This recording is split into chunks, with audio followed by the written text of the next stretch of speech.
توجیکان در آینه تاریخ. صحیفه توجیکان در آینه تاریخ از روی اثر پیشوای ملت محترم امام علی رحمان تهیه می گردد.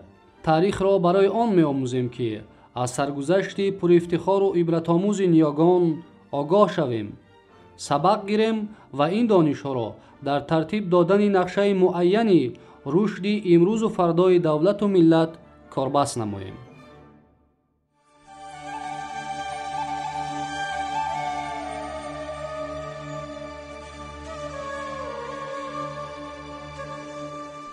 ادامه صحیفه توجیکان در آینه تاریخ در موضوع نخستین قاموسنامه نیاگان.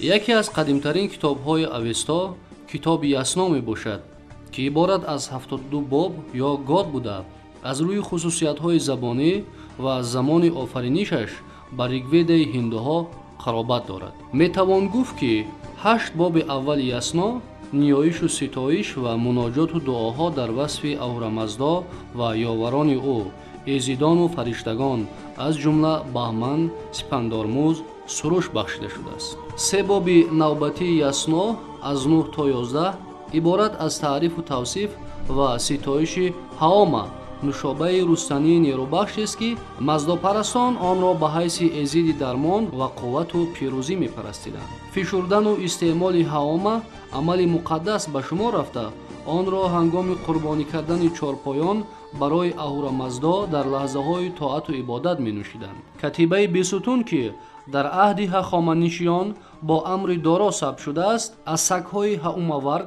یعنی سگ‌های ستایش کننده هاوما یاد می کند.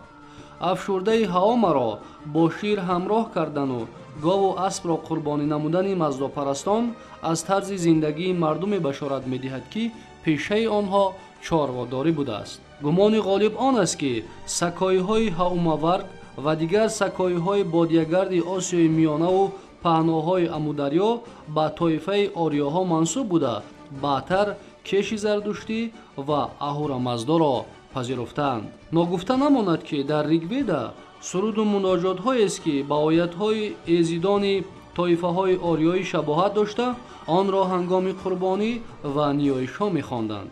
همچنین در ریگویدا ساما نام ایزید ستایش می گردد که نگهبان نوشاکی مقدس و وجدآور بوده از رسنی هم نام آن افشرده می شده است. رسوم تیار کردن نوشاکی هاوما و استفاده آنچه در یسنا و چی در ریگویدا با هم خیلی شباهت دارند.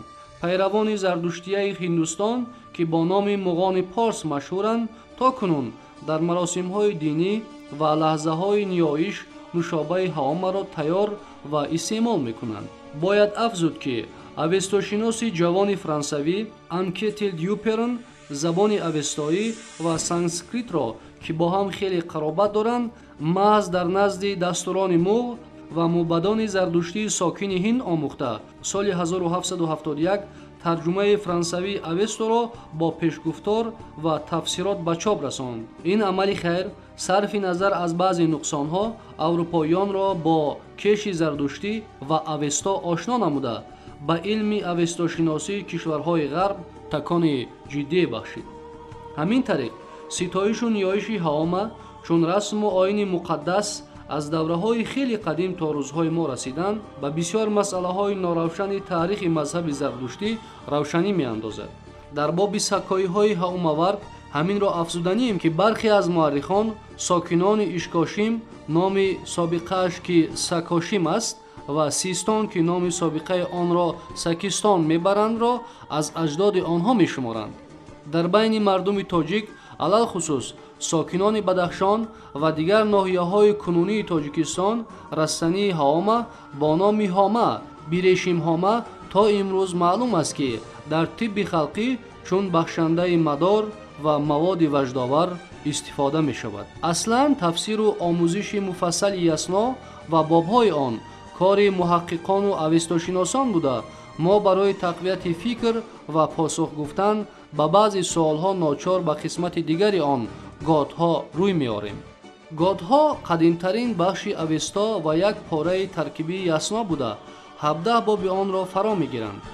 годҳо дар оғози пайдоиш суруду муноҷоти манзуме буда дар байни онҳо порчаҳои насрӣ ҷой доштааст.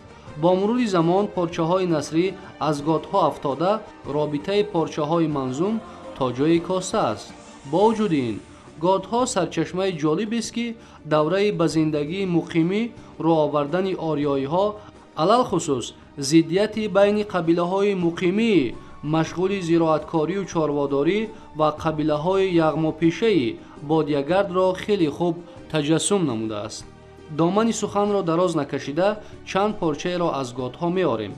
ай мазду аҳуро, он гоҳ ки ба чорпоён озодона роҳ додӣ то ба кишоварзон ё ба чодарнишинон пайванданд. сипандормӯзу хиради менӯии падидорандаи чорпоён аз они ту буд. пас чорпоён аз он миён кишоварзу галапарварон посбони маниши некро худойгони хиш донистанд.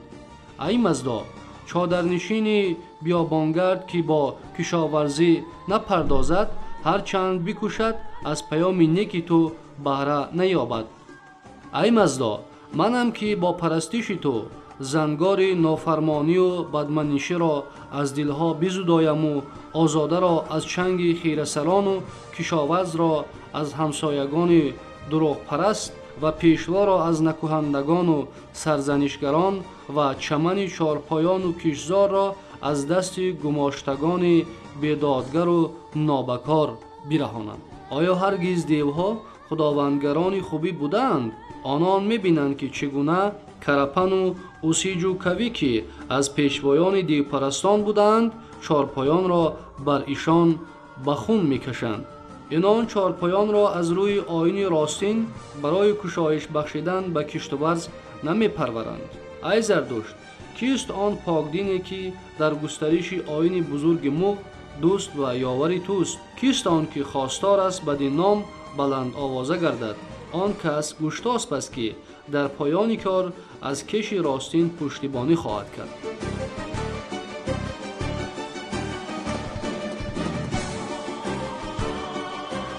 саҳифаи тоҷикон дар оинаи таърих дар мавзӯи нахустин қомусномаи ниёгон идома дорад.